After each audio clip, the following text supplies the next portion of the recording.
Metro রেলের bearing pad দুর্ঘটনায় নিহত আবুল কালামের স্ত্রী আইরিন আক্তারকে চাকরি দেওয়ার সিদ্ধান্ত নেওয়া হয়েছে।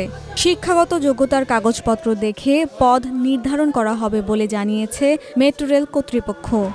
৩০ অক্টোবর বৃহস্পতিবার নিহত আবুল কালামের স্ত্রী আইরিন আক্তার মেট্রো রেল কর্তৃপক্ষের চাকরির আশ্বাসের বিষয়টি নিশ্চিত করেন। মেট্রো রেল বলছিল যে আমাদের ৫ লাখ টাকা দিবে আর চাকরি দিবে। এখন চাকরির কথা তেমন বসে আশ্বাস দিছে, এখন আমরা সেই আমাদের কাগজপত্র হাতেও আসে নাই আর সেই নিয়োগটা পাই না। এখনো বসে যে আশ্বাস দিছে তারা দিবে। এখন একটা চাকরি দিলে তো আর ৫ লাখ টাকা দিলেই তো আমাদের সব শেষ হয়ে যায়। একটা জীবনের মূল্য তো আর হয় না। যত কোটি টাকা দেখ, যত কিছুই দেখ, একটা জীবনের মূল্য তো আর পাওয়া যাবে না। এখন আমাদের সন্তানের ভবিষ্যৎ কি হবে, আমার সন্তানেরা কীভাবে পড়াশোনা করবে, এখন তারা কলেজ স্কুলে যেতে পারে নাই, এখন তাদের ভবিষ্যৎটা কি হবে। ৪ বছর বয়সী ছেলে আব্দুল্লাহ আবরার এবং ৩ বছর বয়সী মেয়ে পারিসা মারিয়াম তাদের বাবাকে হারিয়েছে।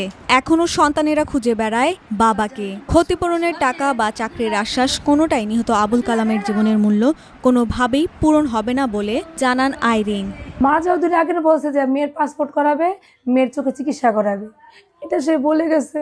এবং সে বিদেশে যাওয়ার জন্য দৌড়াদৌড়ি করছে যে বিদেশ কীভাবে যেতে পারে, তার মেয়েদের কীভাবে, ছেলে মেয়েদের কীভাবে ভবিষ্যৎ করবে, আমাদের কীভাবে ভবিষ্যৎ হবে, এই জন্য সবসময় এই কাজটি করতেছিনি।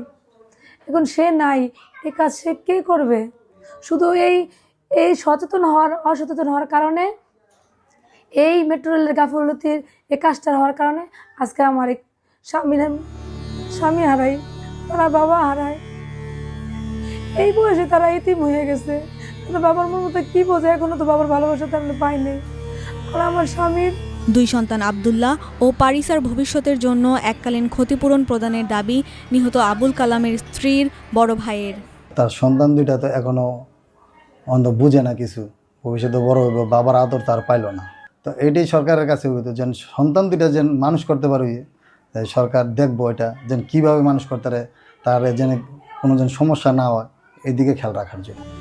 আবুল কালামের স্বপ্ন ছিল পরিবারকে নিয়ে বিদেশে সংসার গড়ে তোলার। তবে সে স্বপ্নই রয়ে গেল। কিভাবে সন্তান নিয়ে বেঁচে থাকবেন এই চিন্তাই কুরে কুরে খাচ্ছে শোকাহত এই নারীকে। গত ২৬ অক্টোবর